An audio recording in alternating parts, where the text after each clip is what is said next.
It's recording, hopefully. Alright.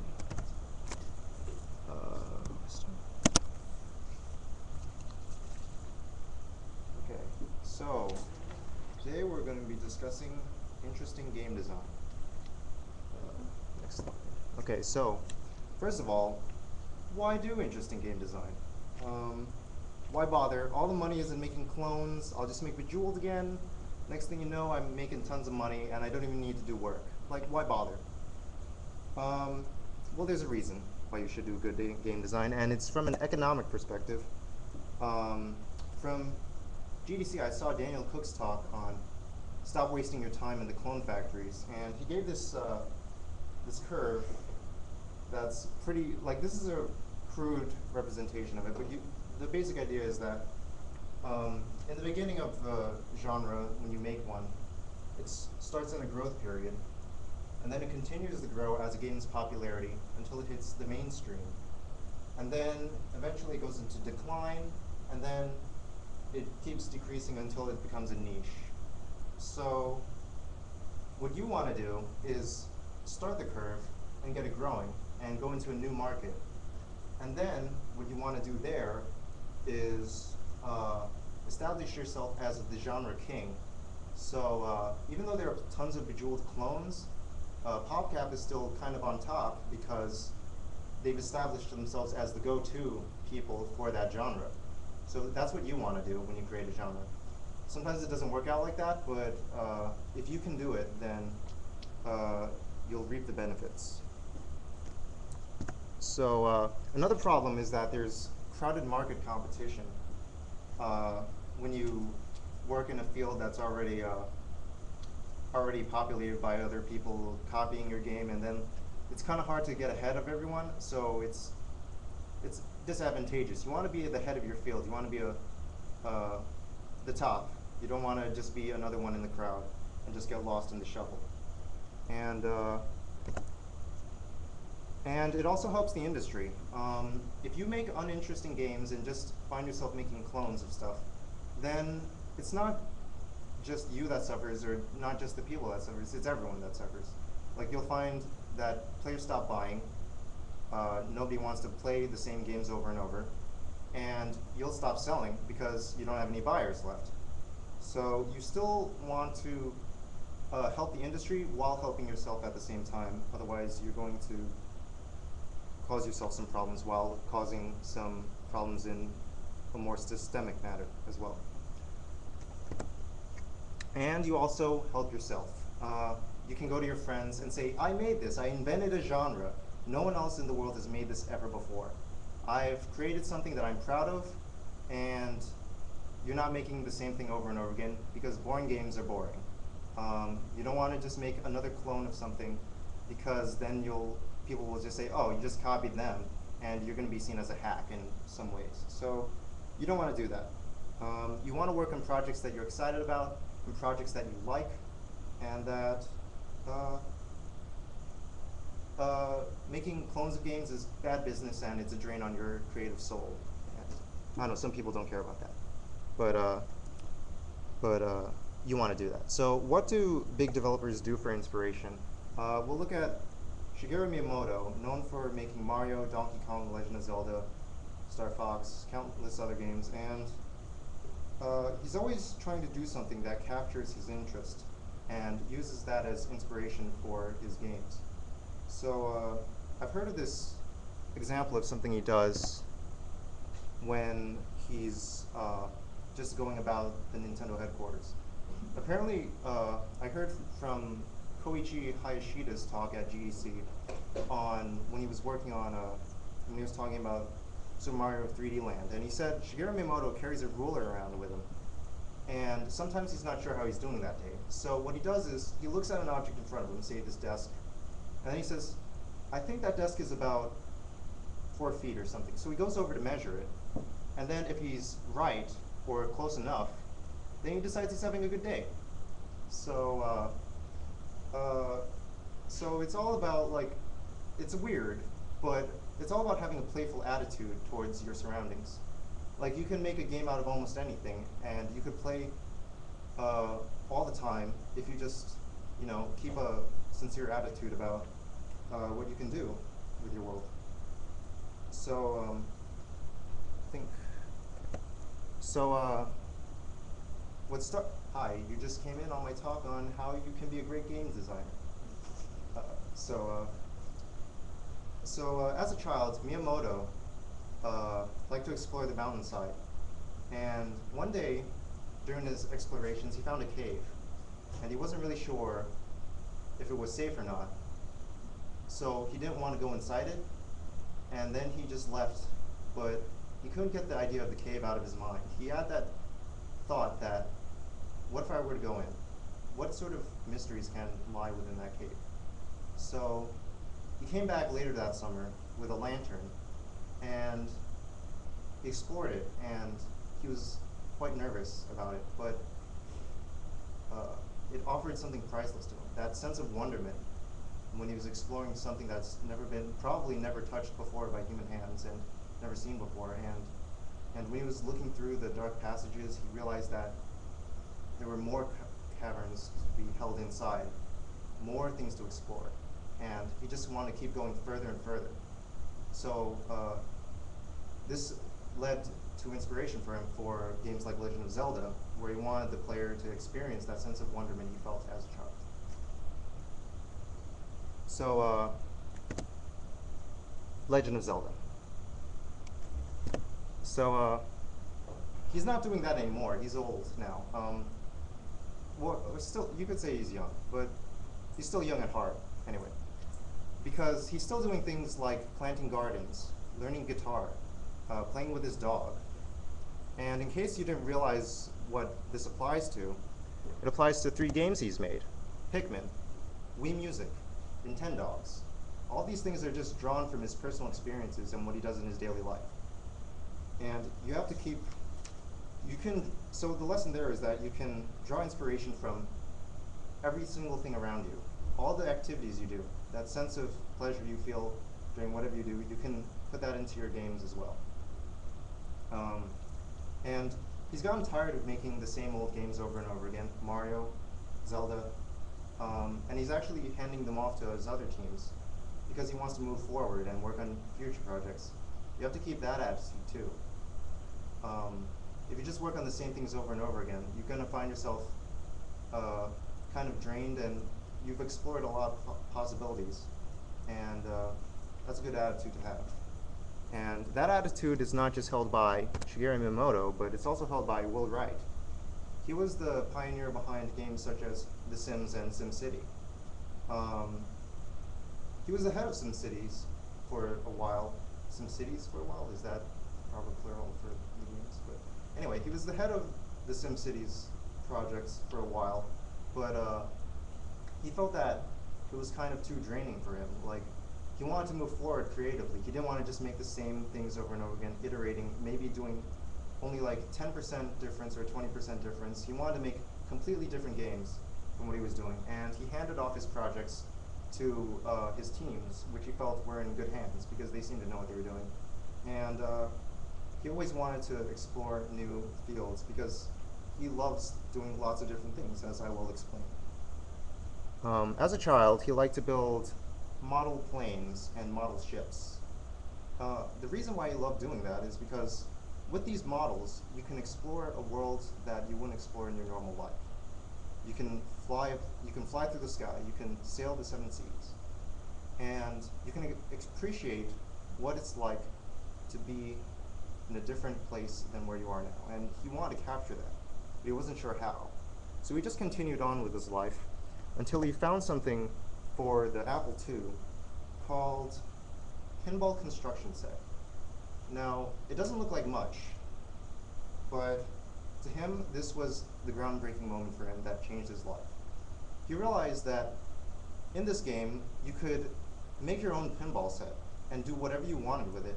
Like, all these bumpers here are customizable. All these flippers, well, the flippers at the bottom I think are the same, but you could do whatever you want. You could make any model you could want, and you don't need to have the materials. You have a nearly infinite number of possibilities when you have this game. And it's not just with this game, it's with the computer itself, he realized. He could do anything he wanted. and build models of anything. And that's what really set him off to be a game developer. But it wasn't just games that inspired him. Like for the game Sim Earth, he was inspired by his readings on the Gaia hypothesis by James Lovelock, and how the world could be seen as a single organism, like a macroorganism composed of small parts. And for his game Sim Ant, he was inspired by this book called The Ants by Edward Wilson, who is known as, I believe the term is mycologist. I shouldn't mess with that, but he realized that there's a lot of potential for these dynamics that happen in these systems. And he also, for The Sims, originally he was inspired by a book he read called A Pattern Language by Christopher Alexander, which was about architecture and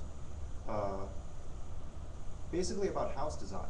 And he realized that there are certain patterns that players could have if they were to design their own house. And that was earlier on in development, but he kept reading, and he realized when he was reading Understanding Comics that there could be a lot of potential for abstraction and representation of social interaction if you just make it abstract. So that inspired why the Sims in The Sims speak Simlish and speak gibberish, because if you make the characters speak something that's not specific to a language, then players can interpret that as much as they will. Like, oh, he's angry at her now because he dropped the cake, and then they're getting into a fight now, or something like that. So anything can inspire your games. Sid Meier is also respected in this field for creating games like Civilization, Railroad Tycoon, Pirates, and all these were inspired by his readings as a child into historical events, and also from his explorations into board games. Railroad Tycoon itself was inspired by Avalon Hill's board game 1830, and then he was inspired to make Civilization from his knowledge of history and Railroad Tycoon's complex economic systems at play. So, but of course, you shouldn't just make a game to fit a theme. You should also make a game to fit the gameplay, which he did. And he's had some projects that didn't go through because he just wanted a theme, but these are the games that I've remembered because they had the gameplay to fit with them. So try to learn from all the big artists, game makers, and filmmakers. Read their biographies, listen to their interviews, watch documentaries. See what inspires them and drives their creative vision, and see what advice they can offer you. So I quoted Daniel Cook last time saying you should be promiscuous with your knowledge of programming languages. You could say that you are polyglot in the sense that you're multilingual with different languages. But it shouldn't just be programming languages you have a knowledge of. It should be all sorts of languages. You should have a knowledge of the language of music, the knowledge of the language of stand-up comedy and cooking. If you're a musician, you learn all about rhythm, pacing, melody, harmony, counterpoint, reprise, different types of themes that can go on during a song. If you know stand-up comedy, you can know delivery, comic timing, storytelling. If you know cooking, you know how to make recipes that make sense, flavors that blend together, aftertaste, and you can even feed yourself after you've done a long programming session, which I'm sure a lot of you have just eaten tacos and Taco Bell and eaten Mountain Dew, drank Mountain Dew, I should say. So learn a little bit of everything and be polyglot. So when it comes to being a samurai, you shouldn't just know how to wield the blade. You should know how the blade is forged. You should know the different, how the handle is made, the different parts of it, the material it's made, even the glint from the sunlight it makes, and how that can help you in battle. And as a game maker, you shouldn't just know how to program gameplay. You should learn about animation, cinematography, sound design. All are important aspects to adding to the whole experience of a game. And, okay, I seem to have skipped somewhere here. But for cinematography and music, they can express emotion inside a form such as movies or in games without words, and they can leave a lasting impression. Like this scene in Citizen Kane depicts Charles Foster Kane as he's an old man and he's reflecting an infinite number of times, and they use deep focus in the shot, an innovative technique they used at the time to make sure all the shots of Kane in the mirrors was in focus. So that's important, and it can teach you lots of different things how to make games if you just look at cinematography. To go back, you should also learn psychology. Psychology is incredibly relevant to games. If you've taken Psych 101, they've had something discussed called Skinner boxes. And here you see a rat inside a box with a response lever and a food dispenser. And they condition the rats through operant conditioning, not forcing it, but making it willing to perform an action over and over again. When they press the lever, sometimes it'll give a food pellet every time, or sometimes it'll be every 3 times. And that gets the rat to press the lever whenever it's hungry, or press it 3 times whenever it's hungry. But the interesting thing is, what happens when you make the response lever drop a food pellet at a random interval? And that is the basis for a lot of games out there. If you can reward the player through a random interval, through performing repetitive activity over and over again, you're going to see that they're going to be more conditioned to do that action over and over again, rather than if they were to do it over a predictable number of times. So that's the basis for a game like World of Warcraft, in case you didn't notice. They have random loot drops, and that's all I'll say about that. It's sort of like they're making us rats in a box. So, in that regard. But anyway, there's also in psychology something called A/B testing, where you show 3 different options to 3 different players, and over time you'll get statistics on which options are better than others. This is Wooga's game, and the difference in each shot is the invite button, and you can see that it's different in each one, and then there are different numbers next to each one. Now, these numbers represent the percentages of people who actually clicked on the invite button rather than continue playing their game, and you can see there's a noticeable difference, 11% more on the top choice versus 100%. 11% more on the top choice and 4% more on the bottom choice. So they went with the top choice, because even if you're making a big game, 11% more people sharing their game and increasing virality, it's going to make a big difference. So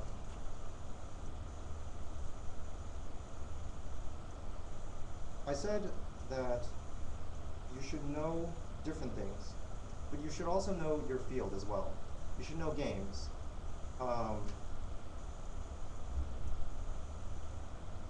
And you should know the classics of your field.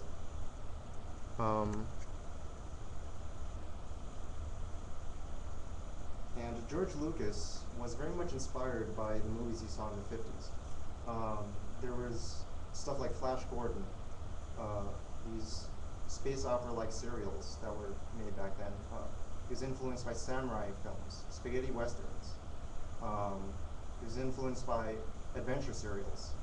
And these led directly into his movies, I should say, for Star Wars and Raiders of the Lost Ark. If you look at various videos online, you can see even shot by shot in Star Wars, when Luke's in the Millennium Falcon and he's shooting down the TIE fighters, that scene's lifted shot for shot from a war movie in which fighter pilots are trying to shoot down other fighter pilots.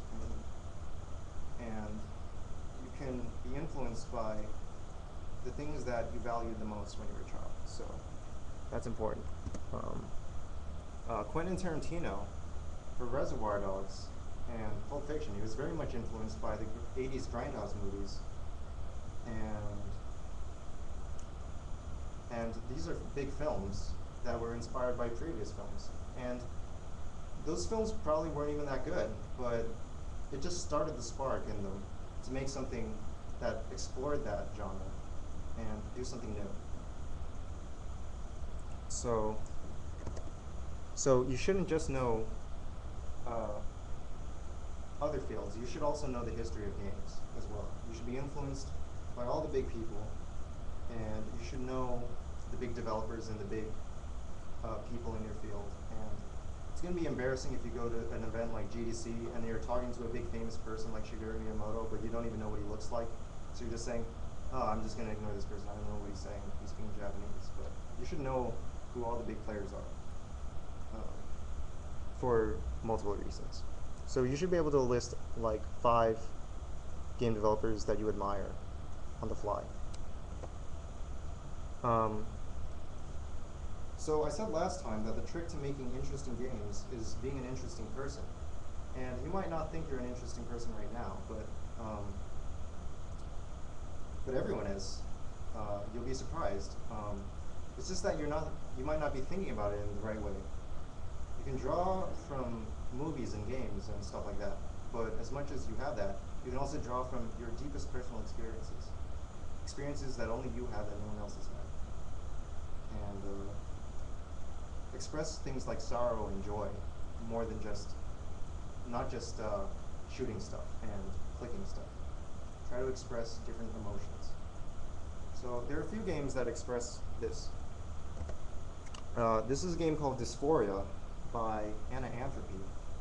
It's an autobiographical game about her experience with being a transgendered woman who is going through hormone replacement surgery, and that's something that I can't say that I've done, but it's something that's still you can relate to, that feeling of isolation and being different. And it's a very human story that's not really about the gameplay or the mechanics. It's about the story that's being told. This next game is called Ether, and it's done by Edmund McMillan. And it's not directly about certain topics, but a lot of it is implied through the stories that are being told. It's about a boy who lives on a planet and he's very lonely. And he gets on a monster, and they go flying into space, and they want to help and meet other beings from other planets. And as he helps them, they don't even feel that much better, and they're just kind of torn with their feelings and anxieties. Sometimes they might say something like, at least no one can hurt me here, but even if they do help him, they don't feel that much better. And as he's helping them, the planet that he came from is getting smaller and smaller. And that sort of reflected his feelings as a child when he expressed all the anxieties he had as a child and put them into the game as different monsters. And how he felt that that where he lives was getting smaller and smaller as he confronted his anxieties. Okay, so there should be a video here. I don't know what's going on. Okay, there we go. So this is a game called Passage, and it's made by Jason Rohrer. And this is installing the game, and what's this person doing? So do we have audio? Okay, the audio. It's fine. So here, the gameplay consists of walking to the right, and that's it. But it tells a whole story with these simple mechanics. As you can see, he's walking to the right, and he's getting more points in the upper right, and he's going down a little bit to like explore more than just the path that's flat, and now he's seeing some obstacles in between these treasure chests that he can use to boost his score. And in the down the line, you see all the way on the right, the future's all muddled together, and it's approaching him very gradually. And he's got a partner with him, and if he didn't get the partner, his score would be only increasing at half the rate. But with your partner, it's easier to get stuck between the obstacles, and it's going to be harder to get the treasure chests. And the game continues through these different environments, which can mean all different things. And you see the characters aging right before your eyes. The hair is fading out. The clothing is getting more dark and dim. Now there's nothing in the foreground all the way on the right. Now only something's approaching as it gets closer and closer. And on the right, on the left, you don't see anything. You don't see the past. You're only focused on the moment. And you keep getting older and older and older and trying to explore and find new treasures with your partner. And your character's in the middle now, and now your character's toward the end. It's approaching the end now. And of course it's not about the gameplay here. It's not about reaction times, or it's not about getting the high score. It's about a story being told. And the characters get older and older until you reach this point in the game in which you're so old, and then your partner dies, and you're walking slowly, and it's not funny. What the hell? And then you find treasure, and it's much easier to get treasure by yourself, but at the same time, it's not as rewarding. So that's a story about life, and you can see all the way on the left is all the past memories, all the past worlds that you've traveled through, and you're dead. So I was hoping that was going to be more solemn, but the point of that was that you can tell a whole story through an interactive medium, but it doesn't have to be about exciting gameplay. It could be about a touching story. And I told you about these ways that you can make a game and be inspired by different people. But at the same time, you should be your own person. You should stand up away from the crowd. You have your own stories to tell, and you should make something that you like. And if you make something that just to appeal to other people, you might not like it. But if you make something that appeals to yourself, that you like, it's better to do that than to, it's better to, I should say this better. It's better to try and make something that you like and hope other people like it than make something you hope other people will like and not like it yourself at all. So after you come up with your idea, you should prototype it to see if it fits your vision. This is an image of the game Prototype. This is not what I mean at all, but it is a prototype game, so to speak. I just needed something to fill the slides, but the point is that you should try to find the fun as soon as possible before you get really head deep into development. In film, when they're testing a new technology, they experiment with a short film called a proof of concept to show that the technology is feasible and that they can tell their story. In movies like 300, Sin City, and Sky Captain and World of Tomorrow, they have very distinct art styles that were never really done before, and they wouldn't have been worth getting started if they didn't test to make sure that they could get the right vision that they wanted. And same with Pixar. For Finding Nemo, the water needed to look like water and the fish needed to look like fish. If they didn't have that, then they couldn't tell this whole grand story about a father trying to find his son. You need to be able to know that you need to be able to know that you can do the story that you want to tell. And yeah. So you need to find the bare minimum it takes to get the ideas down. This is a prototype of a game called Braid, and clearly it's programmer's art. This would not be worthy of a retail release, but it's still got the ideas down. The basic concept of the game is that you have a time reversal mechanic, and he realized that if you could get that done and find some interesting facts about it, like find some interesting gameplay mechanics that would result as of this from this new system, then it'd be worth making. So he started this before he made his full game. This took him a week to make, and the result was 3 years of work and contacting the artists and the musicians, and this is what it looks like in its current form. But he didn't need to impress anybody with his first prototype. He needed to make sure that he had the mechanic down. He needed to make sure that the game was worth pursuing and getting art for in the first place. So before anything else, make sure you have the mechanics down. Make sure you have the essence and core of your game down first.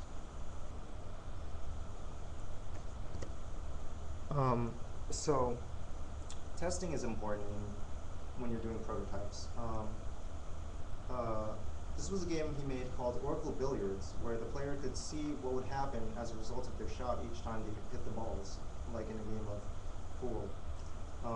So he wanted to play with the idea of time manipulation, where the player could see ahead of time and then play it out. But this game was terrible. It was absolutely not what he envisioned at all. It wasn't interesting. But that didn't make a bad prototype. It was still a good prototype. It got the ideas going. He realized that, oh, what if I were to do something else with this time mechanic? What if I were to make some sort of time reversal mechanic? And it didn't take him long to make. He didn't even make the holes where the balls can go in. He just made the basics of the basics. He didn't have good graphics or anything. He just wanted to make sure that he had a good mechanic down. And he wanted to see the consequences of that.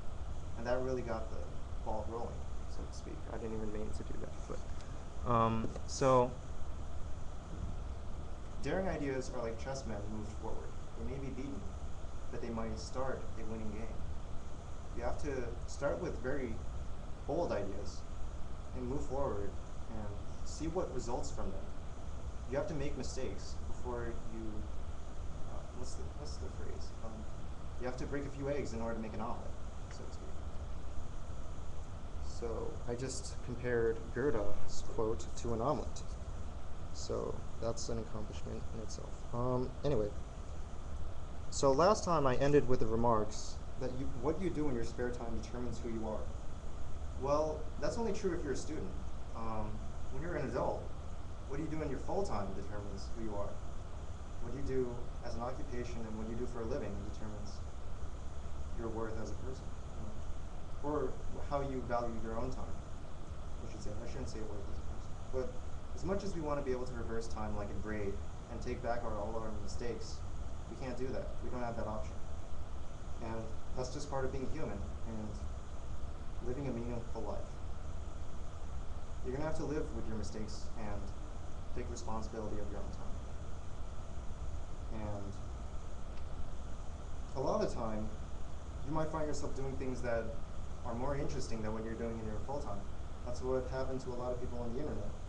I don't know if you guys heard of these shows, but there's Yu-Gi-Oh! The Abridged series, Angry Video Gamer, Nostalgia Critic, Mega 64. All of them were just fooling around, doing something that they thought was fun, just in their own time. And it became this sensation that people enjoyed. They shared in that joy that they had in making it. And it became a full-time occupation for them. It was something that they wanted to do, and they went and did it. And with the internet, it made it possible to live off just random people clicking on their monitors and laughing.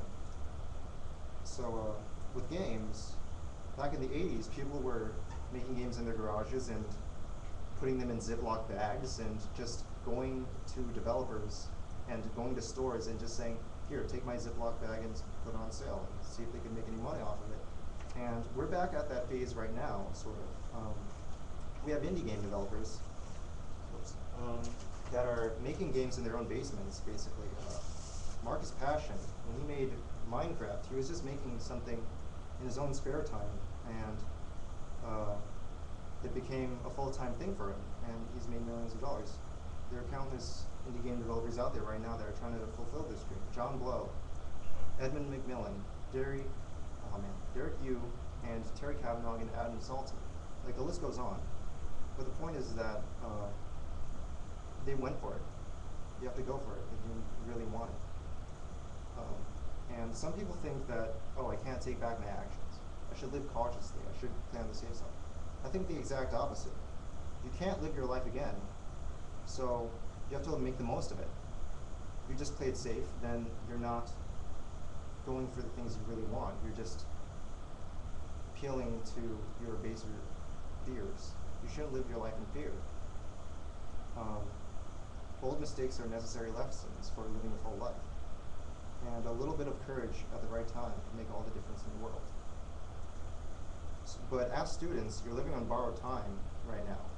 There are people providing for you and people that are giving you the opportunity to go to school. But you have to be able to take control of your own life. You shouldn't depend on others. Eventually you're going to have families of your own and people to care about, and you have to care about yourself. And you have to think about that. And I don't want to prey on fear, but I know what I was afraid of. I was afraid of spending the rest of my life doing something I didn't believe in and just not enjoying what I was doing with my time to make a living. And then I would die. That's basically it. Like, that's all that would happen. Like, I would do it, wouldn't like it, and then I would die. And you don't want to live your life like that. And because I know I don't want it. But what got me out of that fear were some positive thoughts. I want to express myself creatively in a medium that's being explored and expanded upon, and be part of one of the latest generation of innovators in a new medium. I had this hope that I could somehow recapture those precious childhood memories, like Shigeru Miyamoto or like Will Wright. I could bring that joy that they brought to people and bring my joy to other people too. And there's a hope that I could be a voice in the world, and that I could make a difference, that I can make a dent in the universe and change it for the better in a way that it can never go back. So sometimes you might feel like you're just passing the time or wasting the days away, but you don't have to be. The trick to being an interesting designer is living an interesting life, and the trick to living an interesting life is doing something you want to do with your time.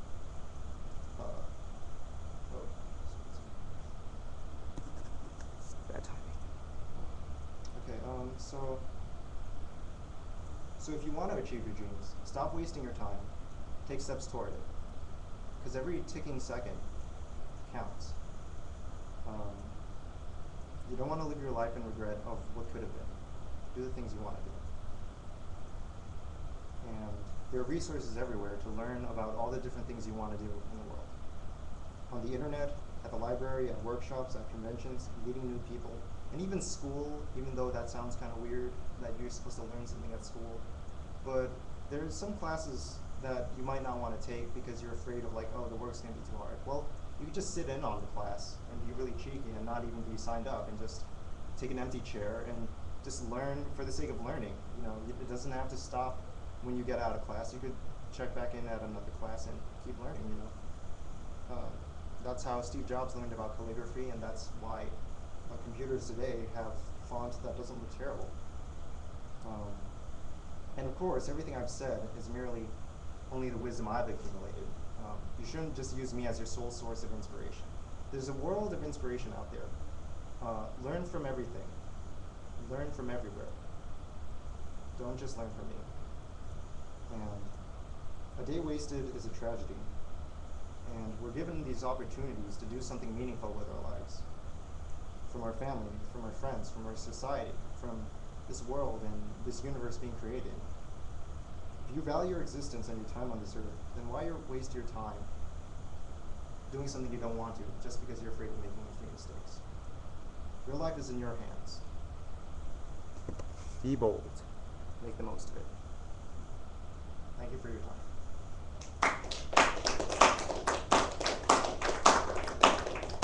Okay, so questions? We have time for that? Okay, so any questions? Anybody? Any feedback? All right, thank you. I think if you wear a suit, you look like more professional. Yeah, I do look kind of relaxed, don't I? I don't know, Steve Jobs doesn't wear a suit.